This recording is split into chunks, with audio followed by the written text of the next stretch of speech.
అందరికీ నమస్కారము. ఈరోజు మన వీడియో ఏమంటే మీకు అప్పుడే తెలియజేశాను, మన ఆశ్రమంలో 12 మంది పిల్లలు లేని వాళ్ళు ఉన్నారనేసి. ఆ 12 మందిలో 5 మంది వీడియో తీసినాం, మీ ముందుకు తీసుకొచ్చినాం. ఇప్పుడు ఇంకా ఒక 5 మంది వీడియో తీసి మీ ముందుకు తీసుకొద్దాం అనుకున్నాం. ఇంక ఇద్దరైతే పూర్తి మంచం మీద ఉన్నారు, వాళ్ళనైతే కూర్చోబెట్టలేము, ఇబ్బంది అనమాట. ఇది మన పరిస్థితి ఆశ్రమంలో. ఇప్పుడు అవాతాతలతోనే ఆశ్రమంలో ఎట్లుంది, పిల్లలు లేని లోటు ఎట్లుంది అనేది ఒకసారి వాళ్ళ మాటల్లోనే మీకు తెలియజేద్దాం అనుకున్నాము. ఒకసారి ఇలా మాటలు విని మీరు సంతోషపడి మమ్మల్ని సంతోషపెట్టండి. తర్వాత వీళ్ళ పేర్లు ఒకసారి మీకు తెలియజేస్తాను. ఒకసారి అందరి పేర్లు మీకు తెలిసే ఉంటుంది, తర్వాత నేను కానీ ఒకసారి తెలియజేస్తాను. ఇక్కడ సారమ్మక్క, లక్ష్మీదేవక్క, ఆదిలక్ష్మక్క, మారుతి, సుధాకర్ అన్న, ఈ 5 మంది అనమాట. 5 మంది మాటల్లో మనం కానీ విందాం ఒకసారి. ఇప్పుడు సారమ్మక్కతో మాట్లాడిద్దాం. ఫస్ట్ సారమ్మక్క మాట్లాడక. అందరికీ నమస్కారాలండి. నా పేరు సారమ్మ. నేను కొద్ది రోజులు ఎంప్లాయీగా పనిచేసిన తర్వాత రిటైర్డ్ అయిపోయాను. నాకు ఎవరు లేరు. అయితే ఇప్పుడు ఎవరో మంజలమ్మ ఆసనమ్మ అంటే సరేలేని చెప్పేసి ఇక్కడ వచ్చాను. ఇక్కడ వచ్చిన తర్వాత ఆమె నాకు ఏ లోటు లేకుండా చూస్తుంది. నాకు బిడ్డలు లేరు అనుకున్నాను, అయినా భగవంతుడు నాకు మంచి కొండలాంటి బిడ్డని ఇచ్చాడు. అప్పటి నుండి నా మనసు హ్యాపీగా ఉండదు.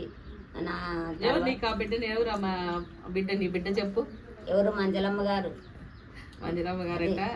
కొండంతగానే ఉన్నా, చాలా లావుగా ఉన్నా కాబట్టి అక్క చెప్పి ఇట్లే ఉన్నానమాట.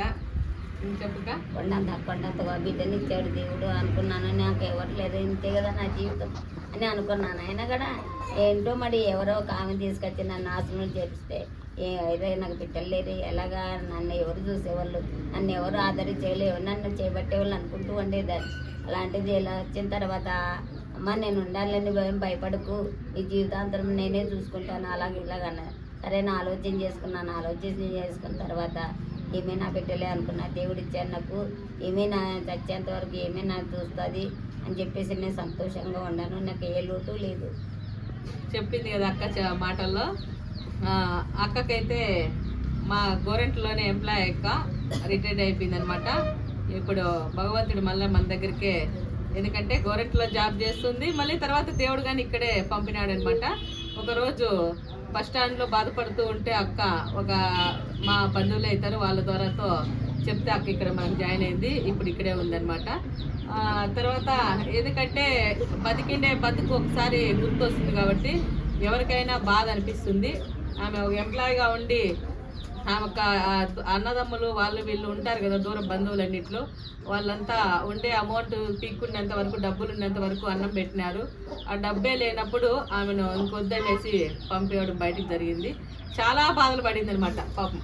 ఎందుకంటే ఎవరు ఒక ఉద్యోగస్తురాలయ్యి ఆ బాధలు పడిందంటే మనందరికి కానీ బాధే. ఆమె పడిండే బాధలు తెలియజేస్తే అసలు నిజంగానే మనసుని ఇట్లుంటారా అనేది ఉంటుంది. అది అక్క ఆటల్లో తెలియజేసింది. ఇప్పటి నుండి ఆమె కూతురు అయితే ఆ రోజు అనేది పాపం, ఈరోజు నేను కానీ చెప్తున్నా, కొండంత కూతురునే నేను అమ్మకు. అమ్మ అయితే సచ్చేదాకా సాగుతానని కానీ నేను మాటిచ్చినాను. ఇప్పుడు సారమ్మక్క మాటల్లో అయిపోయినది. ఒకసారి లక్ష్మీదేవి అక్క మాటల్లో అయిందాము. లక్ష్మీదేవి అమ్మవా, నీకు పిల్లలు లేరు కదా, ఎవరున్నారు? నేనే నా కూతురు. అబ్బో అవునేమే, అబ్బోయ్ మా అమ్మ నువ్వు కదా, బంగారు తల్లి మా అమ్మ లక్ష్మీదేవి. పాపము అమ్మకైతే ఎవరో తెలీదు, ఎక్కడో తెలీదు, పేరు లేదు, ఆధార్ కార్డు లేదు, ఆమెకి ఏమీ లేవు. ఒక రెడ్డిస్ ఇంట్లో ఆమె వయసులో ఉన్నప్పుడు పని చేయించుకున్నారు.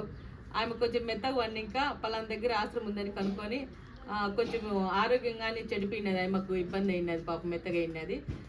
హాస్పిటల్లో చూపిస్తే ఖర్చు అవుతుంది అనేసి వాళ్ళు అది కానీ చేయకుండా మనకు ఇక్కడ తీసుకొచ్చి ఆశ్రమంలో వదిలేసినారు.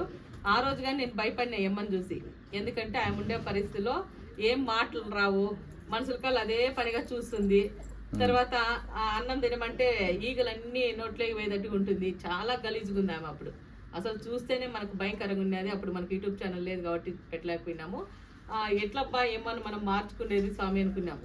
అప్పటికి ఆ తర్వాత ఆమె ఇక్కడికి రాని, ఇంకా మనం స్నానం చేపించి ఆమెను రెడీ చేసి మాట్లాడకు ఇప్పుడు పేర్లు అందరివి చెప్తుంది. బాగా ప్రశాంతంగా నవ్వుతుంది, బాగుంటుంది. ఇప్పుడు పొమ్మంటే ఇంటికి పోతావా లక్ష్మీదేవమ్మ? విడిచిపెట్టొద్దునా మన ఊర్లో? ఊరికి పోతావా? విడిచిపెట్టి పైన వాళ్ళ ఇంట్లో చూస్తున్నా, విడిచిపెట్టి వస్తున్నా వద్దా? ఎవరు నిన్ను ఇక్కడ ఇడిసి సరోజమ్మ రెడ్డి. ఎవరు ఇక్కడ వదిలింది నిన్ను? ఎవరు ఇడిచిపెట్టింది? పదామా వాళ్ళ ఇంటికే? ఎప్పుడు పదాం? ఆడిచిపెట్టేసి వస్తున్నా? ఆడే ఉంటావా? ఈడ ఉంటావా? ఆడుండవా? ఓకే చూడండి, ఎందుకంటే ఇప్పుడు ఇక్కడ అంత మంచిగా చూసుకున్నాం కాబట్టి ఈడే ఉంటాను అని చెప్తాంది పాపము. ఇంకా అట్లనే అక్కడ ఆదిలక్ష్మి అక్క ఉంది, అక్కకు కానీ పిల్లలు లేరు, మొన్న కానీ బాగాలేక హాస్పిటల్ తీసుకొని అన్నీ చూపించినాము. ఒకసారి అక్క మాటల్లో చెప్తుంది, వినండి ఒకసారి. నాకు మొగలు లేడు, బిడ్డలు లేడు, ఎవరు లేరు. నేను అనాదిని, ఇంట్లో పడిపోయింటి ఒకతే, నాకెవరు చూసేవాళ్ళు లేక దగ్గర ఆసరం ఉందంటే మంజులమ్మ మేడం తెలుసు వచ్చినాను. వచ్చి నాకు బాగలేకుంటే హాస్పిటల్ తీసుకుపోయి నాకు బాగా ఆరోగ్యంగా చూసుకుంటున్నాడు. తల్లి లాంటిది నాకు ఇంతకంటే ఆ సౌకర్యం ఊరు చూడలేదు. ఇక్కడే ఉంటాను నేను, ఇంకా ఎక్కడికి పోను. అది ఓకే, ఇప్పుడు అక్కకు కానీ పిల్లలు లేరు, భర్త ఉండి వదిలేసినాడు. అంటే ఎప్పుడో వదిలేసినారు, ఇంక అట్లా అయిపోయినది. తర్వాత మన హెల్త్ ప్రాబ్లం ఉన్నది మీ అందరికీ తెలుసు. అక్కకు కానీ చెప్పినా, నువ్వేం పని చేయదమ్మా, తిని ప్రశాంతంగా పనుకో అని చెప్పినా. ఎందుకంటే ఆమెకి హెల్త్ బాగాలేదు కాబట్టి ఆమెను కాపాడుకోవాల్సిన బాధ్యత మందే అనుకొని ఆమెనైతే అట్లనే చూసుకుంటున్నాము. ఇప్పుడు మారుతి గాని ఇక్కడ ఉన్నాడు. మారుతి గాని మనకు చాలా సంవత్సరాలు అంటే తెలుసు, మంచి అబ్బాయి. ఇక్కడ సేవ చేయాలని కానీ వచ్చినాడు. ఈయన ఎందుకు ఖాళీగా ఉండాలి, అక్కడికి పోయి సేవ చేస్తూ ఏదో ఒకటి లైఫ్ బాగుంటుంది అనేది ఆలోచించుకున్నాడు, వచ్చినాడు. బాబు మాటల్లోనే ఒకసారి తెలియజేస్తాడు, ఒకసారి వినండి. నమస్తే అండి, నా పేరు మారుతి, మాది కళ్యాణ రూమ్ అండి. నానమ్మ లేరు. తర్వాత ఏమంటే అండి ఇక్కడ గుండె కూడా కానీ భోజనం చాలా ప్రాబ్లం ఉంది. ఇది మంజుల మేడం గారు వచ్చి అడిగినాను, మేడం ఇట్లా మేడం పిల్లలకి ముసలికి సేవ్ చేస్తానని చెప్పినాను. మేడం సరే బాబు ఉండి చేయి బాబు అని చెప్పడం జరిగిందండి. ఇది బాబు మారుతికి కానీ పిల్లలు, పెళ్ళి, అమ్మ నాన్న ఎవరు లేరు. మన గోరెంట్లోనే నాకు తెలిసి ఇంతకుముందు పంచాయతీ ఆఫీస్లో పని చేస్తున్నాడు. అప్పటింటి నాకు తెలుసు, కానీ మంచి వ్యక్తి ఆ పిల్లోడైతే. ఇంకెవరు లేరు, వంట చేసుకోలేను, ఇల్లు లేదు, వాకిలు లేదు కదమ్మా, నాకు ఇబ్బంది అయిపోయింది. ఇప్పుడు ఆఫీస్లో పని కానీ చేయలేను నేను, నాకు పని లేదు, అక్కడ తీసేసినారు, నాకు ఇబ్బందిగా ఉంది అని చెప్పేస్తే సరేలే అని చెప్పి మన దగ్గరే సేవ చేసుకుంటూ ప్రశాంతంగా ఉన్నాడు.